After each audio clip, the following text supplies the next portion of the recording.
Hello friends, internet download manager trial வெர்ஷனை எப்படி life time வெர்ஷனாக ஃப்ரீயாக மாற்றுறது அப்படிங்கிறத பற்றி பார்க்க போகிறோம். அதுக்கு நீங்கள் செய்ய வேண்டியதெல்லாம் ஒன்றும் இல்லைங்க. கீழே நான் லிங்க்கு கொடுத்துருக்கேன். அந்த லிங்க்கை யூஸ் பண்ணி இந்த ஒரு சின்ன சாஃப்ட்வேர் தான், அது ஒரு எம்பிக்குள்ளே தான் இருக்கும். அதை டவுன்லோட் பண்ணிக்கோங்க.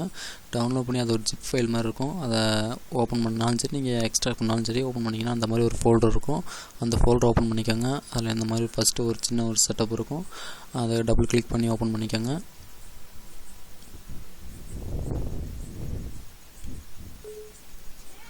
ஓப்பன் பண்ணிங்கன்னா உங்களுக்கு இந்த மாதிரி ஒரு சின்ன செட்டிங்ஸ் வரும். இது மேக்ஸிமம் பார்த்திங்கன்னா இது போர்ட்டபிள் அப்ளிகேஷன் தான் இது. அதனால் இந்த சாஃப்ட்வேர் நீங்கள் இன்ஸ்டால் பண்ணணும் அப்படிங்கிற அவசியம் இருக்காது. அவ்வளோதாங்க, இந்த ரெண்டு ஆப்ஷன் இருக்கும்.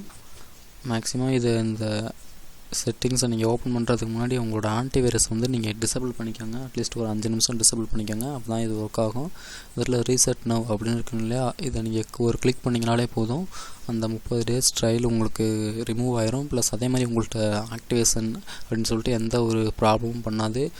நார்மலாக பார்த்தீங்கன்னா நீங்கள் ஒவ்வொரு டைமும் உங்கள் கம்ப்யூட்டர் ஆன் பண்ணும்போது பார்த்தீங்கன்னா இந்த சாஃப்ட்வேர் நீங்கள் யூஸ் பண்ணாமல் நார்மலாக வச்சுருந்தீங்கன்னா ஒவ்வொரு டைம் கம்ப்யூட்டர் நீங்கள் ஆன் பண்ணும்போது ஆக்டிவேஷன் பண்ண சொல்லி டார்ச்சர் பண்ணிகிட்டே இருக்கும்.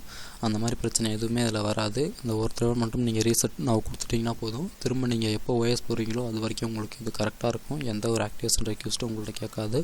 இன்னொரு விஷயம் நீங்கள் என்னென்னு பார்த்தீங்கன்னா, இந்த ரீசெட் நவ் இந்த சாஃப்ட்வேர் யூஸ் பண்ணி நீங்கள் அதை ஹேக் பண்ணதுக்கப்புறம் பார்த்தீங்கன்னா நீங்கள் அந்த இது டவுன்லோட் மேனேஜர் பார்த்தீங்கன்னா நீங்கள் அப்டேட் பண்ணக்கூடாது. அப்டேட் பண்ணிங்கன்னா இது ஒர்க் ஆகாது. ஸோ இப்போ எந்த வெர்ஷனில் வச்சு நீங்கள் ரீசெட் பண்ணுறீங்களோ அதே நீங்கள் லாஸ்ட் வரைக்கும் யூஸ் பண்ணுங்கள். ஸோ இந்த வீடியோ உங்களுக்கு கண்டிப்பாக ஹெல்ப்ஃபுல்லாக இருக்கும்னு நினைக்கிறேன். அப்படி நீங்கள் உங்களுக்கு யூஸ்ஃபுல்லாக இருந்துச்சு அப்படின்னா அந்த வீடியோக்கு ஒரு லைக் பண்ணுங்கள். இந்த வீடியோ சப்போஸ் உங்களுக்கு பிடிக்கல, ஏதாச்சும் புரியல, ஏதாச்சும் வேறு மிஸ்டேக் அப்படின்னு நினச்சிங்கன்னா கீழே கமெண்ட் பண்ணுங்கள். ப்ளஸ் இந்த வீடியோவை ஷேர் பண்ணுங்கள். அது எல்லாத்துக்கும் முன்னாடி இந்த சேனலை சப்ஸ்கிரைப் பண்ண மறக்காதீங்க. சப்ஸ்கிரைப் பண்ணுங்கள். Thank you friends.